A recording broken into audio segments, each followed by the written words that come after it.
Hello and welcome to my Cynical life. In this tutorial, I'll be showing you how to make a Nightingale bow. First, I started by taping a bunch of pieces of computer paper together. I actually realized that I didn't need as much paper as I had used. I only needed about 3 sheets of paper lengthwise for the actual bow. And then I drew the design out onto the paper and I cut it out, and then I retraced it onto the foam board.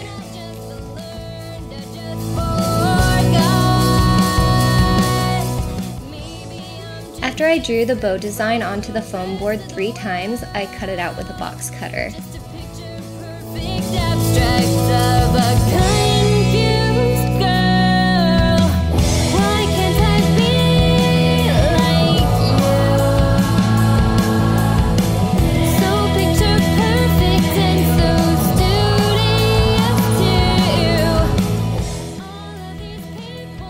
After I had separated all of the pieces of foam, cut them out, and I stacked them all on top of each other, and then I started drawing the actual embossing designs onto the foam board.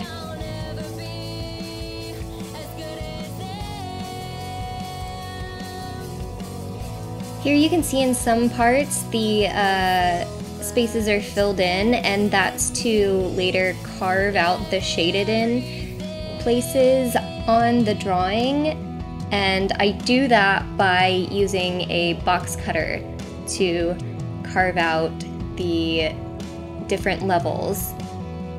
Growing up, I was taught that everyone makes mistakes.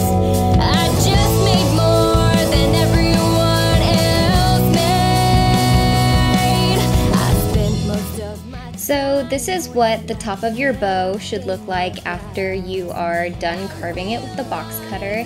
And you're going to want to do this with both the top and bottom piece, but you don't have to worry about carving the middle piece because it's going to be stuck between the 2 layers.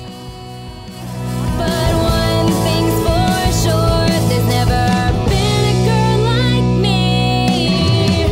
Why can't I be like you? So then you're going to flip over the top layer and you're going to carve out a big line for where you can put the LEDs in.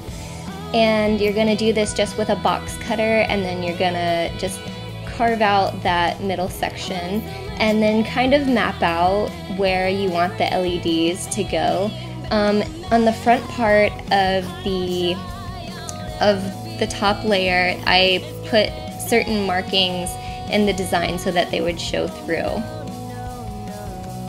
And then you're just going to tape down the LEDs and make sure that they're in the right spots where you want them.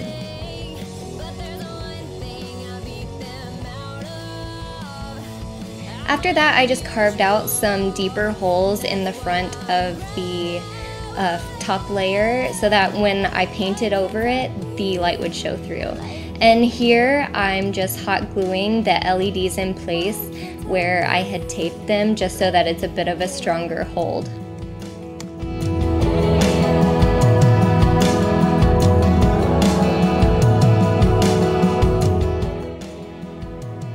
And then you're gonna sand the top and bottom layers that you cut out, and just to make them look a bit more flawless and have them be smoother, and so that it's easier to paint and it won't look all clumpy and chunky.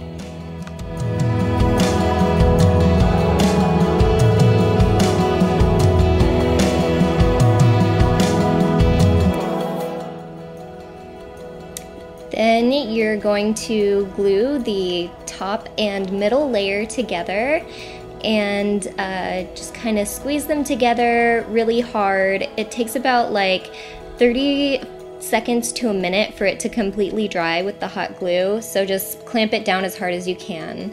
And then just glue the top third layer to the other 2 layers. I also cut out a hole in the bottom layer where the battery pack could kind of slide in, and because the battery pack had a switch on the bottom, I put it facing towards the bottom edge so I could flip the switch really easy. And then you're just gonna sand down the sides and make the whole thing a bit more seamless, and that way you don't have like bits and pieces that don't really fit together. So here you're gonna clean up any areas that you might have missed with the box cutter. And then you're going to put about 3 or 4 coats of Mod Podge hard coat on it. That way it kind of becomes harder and won't break as easy. Then you're going to cover the whole thing in gesso. You don't have to, it's not like mandatory, it's more optional, but it just kind of helps the acrylic paint stick to the bow better.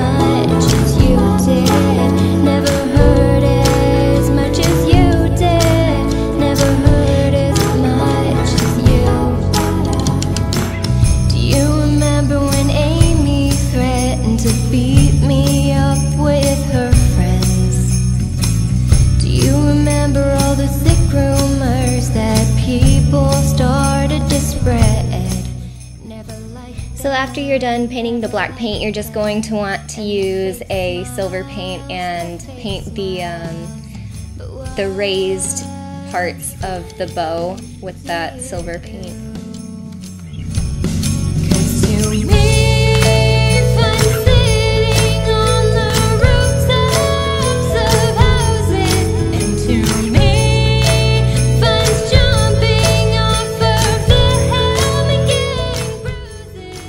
Then after you're done painting your bow with the acrylic paint, you're going to want to cover the whole thing in probably 1 or 2 more coats of Mod Podge hard coat. And here I'm just hot gluing the string to the bow, and then you'll be done.